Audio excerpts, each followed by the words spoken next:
Ada satu pertanyaan yang jarang diucapkan dengan suara keras, namun diam-diam hidup di benak banyak pencari jalan batin. Jika laku spiritual benar-benar suci, mengapa begitu banyak orang justru terjebak mengejar kesaktian?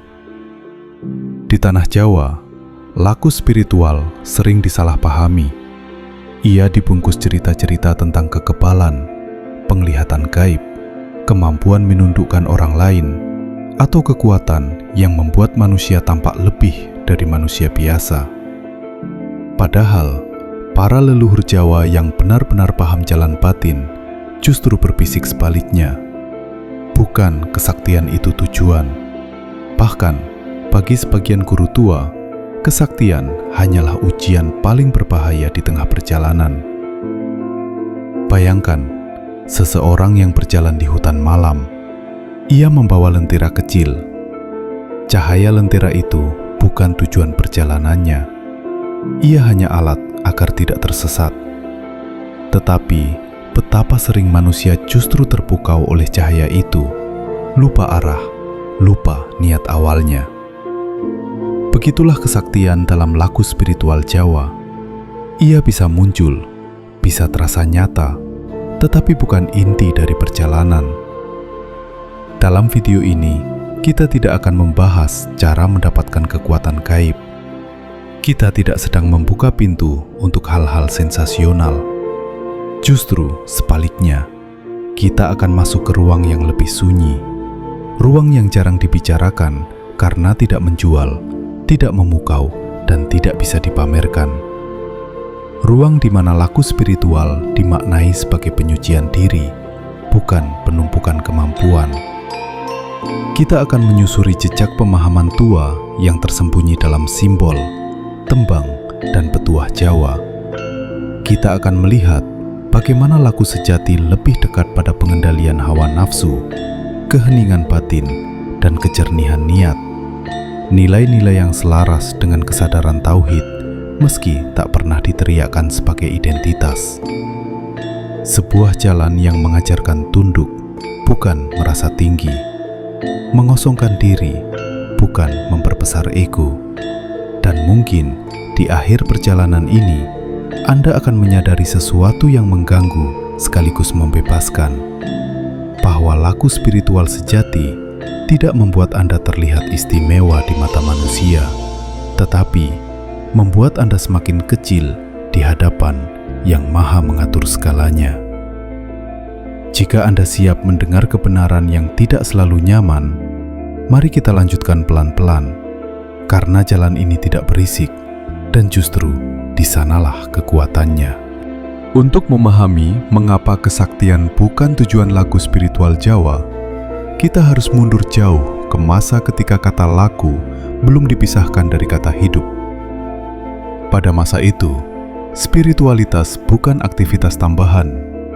Ia adalah cara bernapas, cara berpikir, cara menempatkan diri di tengah semesta. Dalam naskah-naskah tua Jawa seperti Serat Wedatama, Serat Wirid Hidayat Jati, hingga petuah lisan para bini sepuh, laku spiritual digambarkan bukan sebagai jalan menuju kekuatan, melainkan jalan menuju sadar. Sadar akan siapa diri ini, dari mana ia berasal, dan kepada siapa akhirnya akan kembali. Kesaktian, jika muncul, dipandang hanya sebagai bayangan di air. Ada, tetapi tidak boleh dikejar. Karena siapapun yang melompat ke air untuk meraih bayangan, justru akan kehilangan pijakan. Para leluhur Jawa hidup dalam persimpangan zaman. Mereka menyaksikan runtuhnya kerajaan, bergantinya kekuasaan, dan rapuhnya kejayaan duniawi. Dari pengalaman itulah lahir kebijaksanaan sunyi, bahwa kekuatan lahir selalu berumur pendek. Maka, laku spiritual diarahkan ke sesuatu yang tidak bisa dirampas, ketenangan batin, kejernihan nurani, dan kemampuan menundukkan diri sendiri. Menariknya, dalam tradisi ini, manusia yang paling tinggi justru adalah yang paling tidak tampak. Istilah Linuwih tidak selalu berarti hebat secara kasat mata, melainkan matang secara batin. Seseorang bisa tampak biasa, hidup sederhana, berbicara pelan, tetapi memiliki kedalaman yang membuat orang lain merasa teduh di dekatnya. Inilah tanda laku yang berhasil, bukan aura yang memancar, tetapi kehadiran yang menenangkan. Mengapa pengetahuan ini kemudian terlupakan? Karena zaman berubah. Ketika spiritualitas bersentuhan dengan ketakutan, kekuasaan, dan ambisi manusia, ia mulai dibelokkan. Laku yang seharusnya membersihkan ego, justru dijadikan alat untuk memperkuat ego. Kesaktian dipamerkan, keanehan dijual, keheningan dianggap lemah. Padahal, para guru tua justru mengajarkan, semakin dalam laku seseorang, semakin sedikit yang ingin ia tunjukkan. Dalam filosofi Jawa, ada konsep nilmu iku kelakone kanthi laku. Ilmu sejati hanya hidup jika dijalani, bukan diceritakan. Dan laku itu selalu berat, karena ia menuntut pengorbanan paling mahal, keinginan untuk merasa istimewa. Disinilah banyak orang berhenti. Mereka ingin hasil cepat, tanda-tanda luar, bukti kasat mata. Maka kesaktian menjadi jalan pintas yang tampak menggiurkan. Namun bagi para penjaga pengetahuan lama, kesaktian justru dianggap tirai. Ia bisa menipu pencari agar merasa sudah sampai, padahal baru saja berangkat. Karena tujuan akhir laku spiritual Jawa bukan menjadi manusia yang berkuasa, tetapi menjadi manusia yang tahu tempat, tahu kapan berbicara, kapan diam, kapan melangkah, dan kapan berserah. Di bagian berikutnya, kita akan mulai membedah inti persoalan. Apa sebenarnya yang dikejar dalam laku spiritual Jawa jika bukan kesaktian? Dan mengapa justru disitulah letak ujian terbesarnya? Sekarang kita masuk ke inti yang sering membuat banyak pencari jalan batin tersandung. Jika kesaktian bukan tujuan, lalu apa sebenarnya yang sedang dikerjakan dalam laku spiritual Jawa? Jawabannya sederhana, tetapi tidak mudah diterima. Yang dilatih bukan kekuatan, melainkan kesadaran. Laku spiritual Jawa berangkat dari pemahaman bahwa musuh terbesar manusia bukanlah dunia luar, melainkan kegaduhan di dalam dirinya sendiri. Pikiran yang tak pernah diam, keinginan yang selalu menuntut lebih, dan rasa aku yang halus namun terus membesar. Maka laku diarahkan untuk meredam, bukan menambah, mengendapkan, bukan mengangkat diri. Para sesepuh sering mengibaratkan batin manusia seperti air keruh di dalam kendi. Jika kendi itu terus diguncang dengan ambisi, amarah, dan hasrat pamer, air tidak akan pernah jernih. Tetapi jika diletakkan dengan tenang, tanpa dipaksa, kotoran akan turun dengan sendirinya.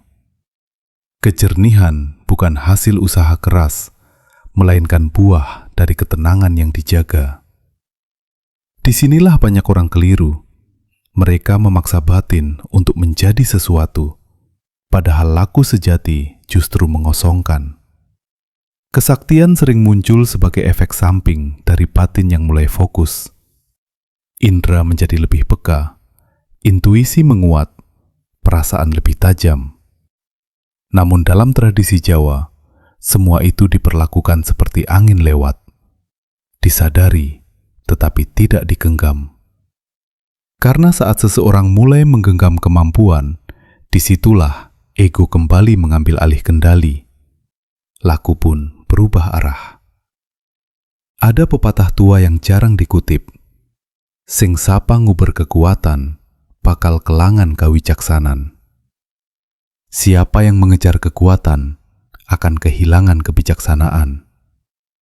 Ini bukan larangan, melainkan peringatan. Kekuatan mudah membuat manusia lupa bahwa dirinya hanyalah hamba dari hukum yang lebih besar.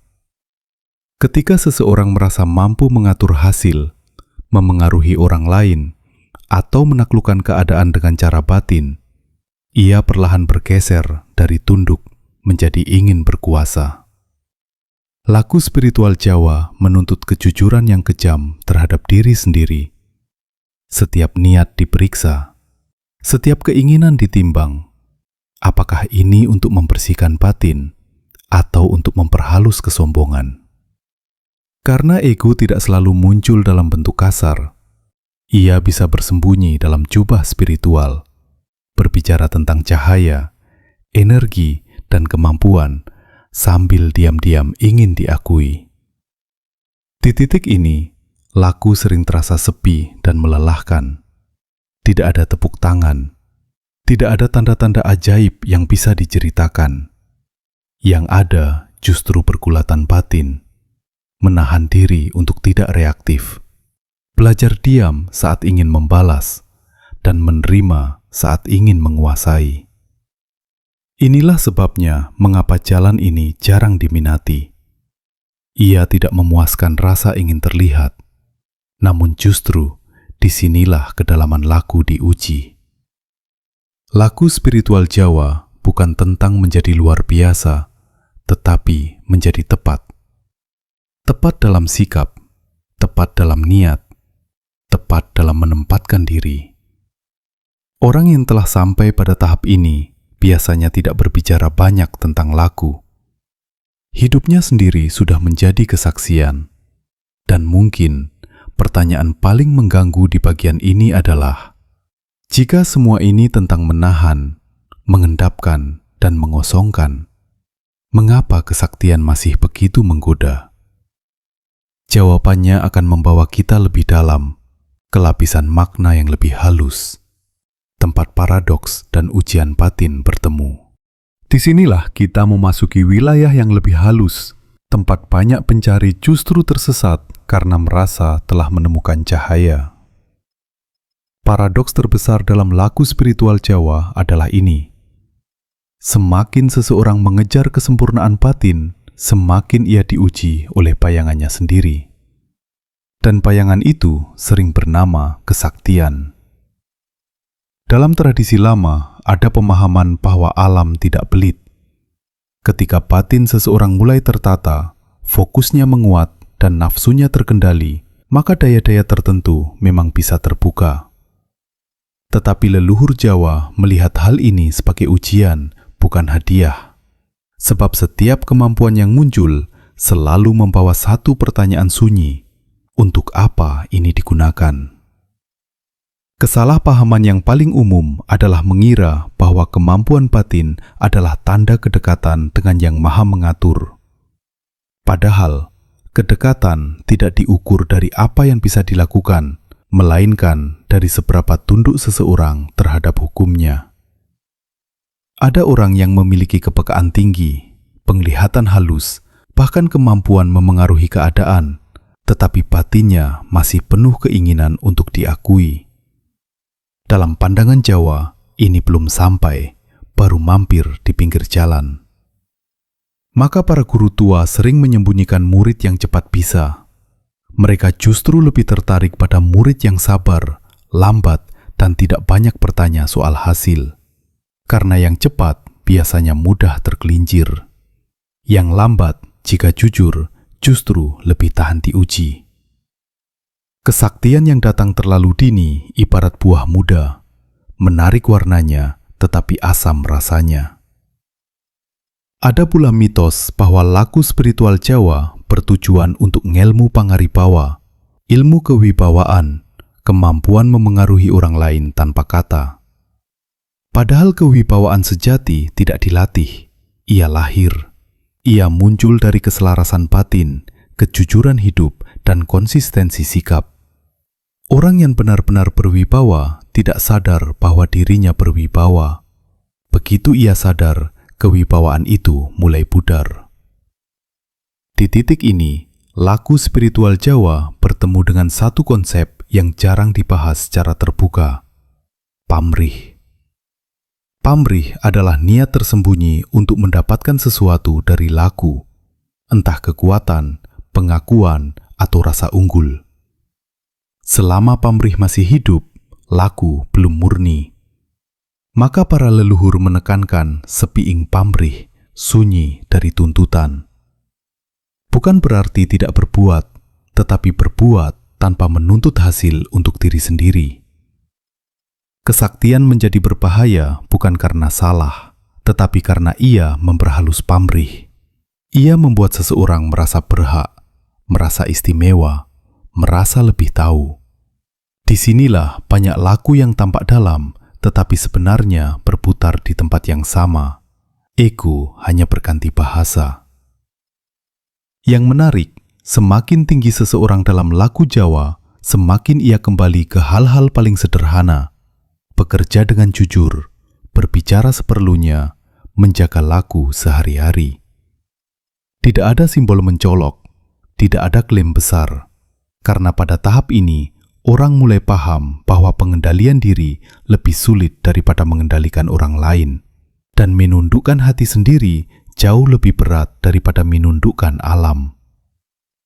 Maka jika Anda bertanya, di mana letak ilmu tinggi itu berada? Jawabannya mungkin mengecewakan ego. Ia hadir dalam kemampuan untuk tidak bereaksi saat diprovokasi, tidak tamak saat ada peluang, dan tidak sombong saat dipuji. Di sanalah kesaktian kehilangan daya tariknya, karena batin sudah menemukan sesuatu yang jauh lebih bernilai. Di bagian berikutnya, kita akan membumikan semua pemahaman ini. Bagaimana laku tanpa mengejar kesaktian bisa benar-benar mengubah cara kita berpikir, bekerja, dan menjalani hidup sehari-hari tanpa harus terlihat spiritual. Setelah memahami bahwa laku spiritual Jawa bukan tentang kesaktian, pertanyaan berikutnya menjadi jauh lebih nyata. Bagaimana semua ini diterapkan dalam kehidupan sehari-hari? Karena laku sejati tidak diuji di tempat sunyi, melainkan di tengah keramaian hidup, di rumah, di pekerjaan, dan dalam relasi dengan sesama manusia. Langkah pertama yang sering diabaikan adalah meluruskan niat tanpa mengumumkannya. Dalam laku Jawa, niat yang baik tidak perlu dipertontonkan. Ia cukup dijaga. Saat bekerja, bertanya pada diri sendiri, apakah ini dilakukan demi kebaikan atau demi pengakuan? Saat menolong, apakah berharap dipuji atau cukup merasa lega karena telah berbuat benar? Pertanyaan-pertanyaan sederhana ini adalah laku yang sunyi tetapi berat. Kedua, melatih diam yang sadar. Diam bukan berarti pasif atau kalah, melainkan memberi jarak antara rangsangan dan reaksi. Dalam prakteknya, ini berarti menahan diri untuk tidak langsung membalas saat disakiti, tidak tergesa memberi penilaian, dan tidak ikut arus emosi orang lain. Diam seperti ini bukan kelemahan. Ia adalah bentuk penguasaan diri yang paling nyata. Banyak orang bisa berbicara bijak, tetapi sedikit yang bisa menahan lidahnya saat ego tersentuh. Ketiga, menyederhanakan hidup tanpa merasa kekurangan. Laku spiritual Jawa mengajarkan bahwa batin yang terlalu penuh sulit mendengar suara nurani. Maka menyederhanakan bukan hanya soal harta, tetapi juga soal ambisi, perbandingan, dan kebutuhan untuk selalu terlihat berhasil. Ketika hidup tidak lagi dijalani sebagai panggung pembuktian, batin mulai lapang. Dari kelapangan inilah kejernihan muncul.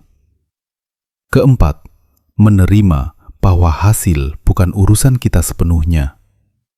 Ini mungkin bagian tersulit bagi manusia modern. Kita terbiasa mengukur segalanya dengan capaian. Namun dalam laku Jawa, tugas manusia adalah meluruskan usaha, bukan menguasai hasil. Ketika bekerja dengan sungguh-sungguh tetapi tidak melekat pada hasilnya, disitulah batin belajar berserah tanpa kehilangan tanggung jawab. Sebuah sikap yang tenang, namun tidak malas. Tentu saja, jalan ini penuh jebakan. Salah satunya adalah merasa lebih benar karena hidup lebih terkendali. Ini bentuk pamrih yang paling halus. Saat merasa lebih sadar dari orang lain, saat itulah kesadaran mulai retak. Maka laku perlu disertai kerendahan hati yang terus diperbarui. Tidak merasa paling paham, tidak merasa sudah sampai. Jika laku ini dijalani dengan jujur, perubahan akan terasa perlahan. Bukan dalam bentuk kemampuan aneh, tetapi dalam bentuk ketenangan yang tidak mudah goyah. Pikiran lebih jernih saat mengambil keputusan, hati lebih lapang saat menghadapi kehilangan. Dan yang paling terasa, dorongan untuk pamer spiritual perlahan menghilang, karena tidak ada lagi yang perlu dibuktikan. Inilah buah laku tanpa mengejar kesaktian. Ia tidak membuat hidup bebas masalah, tetapi membuat masalah tidak lagi menguasai batin. Dan mungkin di zaman yang bising ini, itu adalah bentuk kekuatan yang paling langka. Di bagian akhir, kita akan menutup perjalanan ini dengan satu renungan penting tentang apa arti sampai dalam laku spiritual Jawa dan mengapa orang yang benar-benar sampai justru tidak pernah mengatakannya. Pada akhirnya, laku spiritual Jawa membawa kita pada satu kesadaran yang sunyi namun tegas.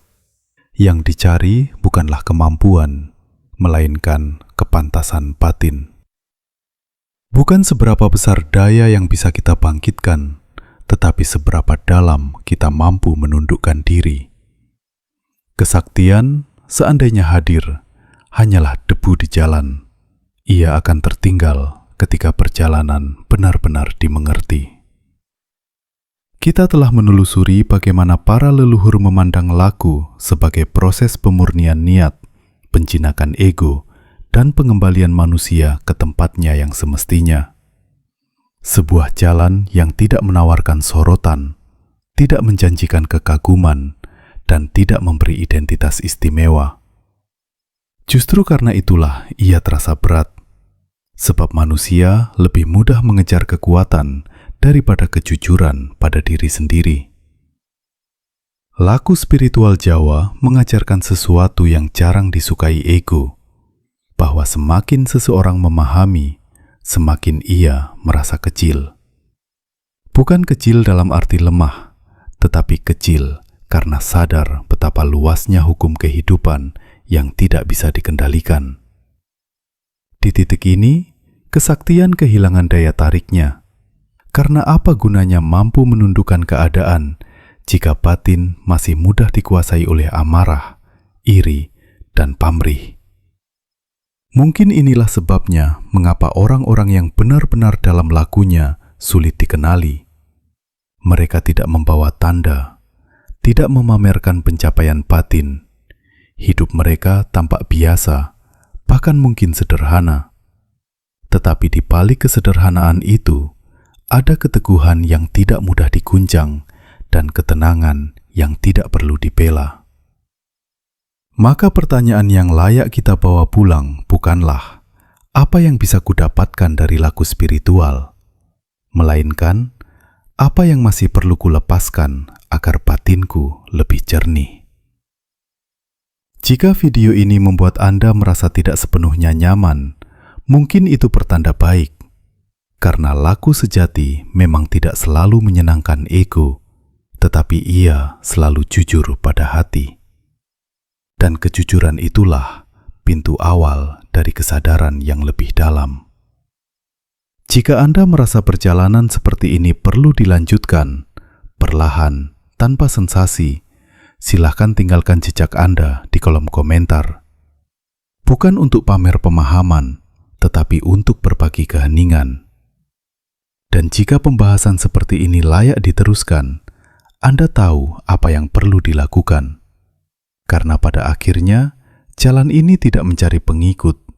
Ia hanya menunggu mereka yang siap berjalan tanpa membawa beban ingin terlihat sampai.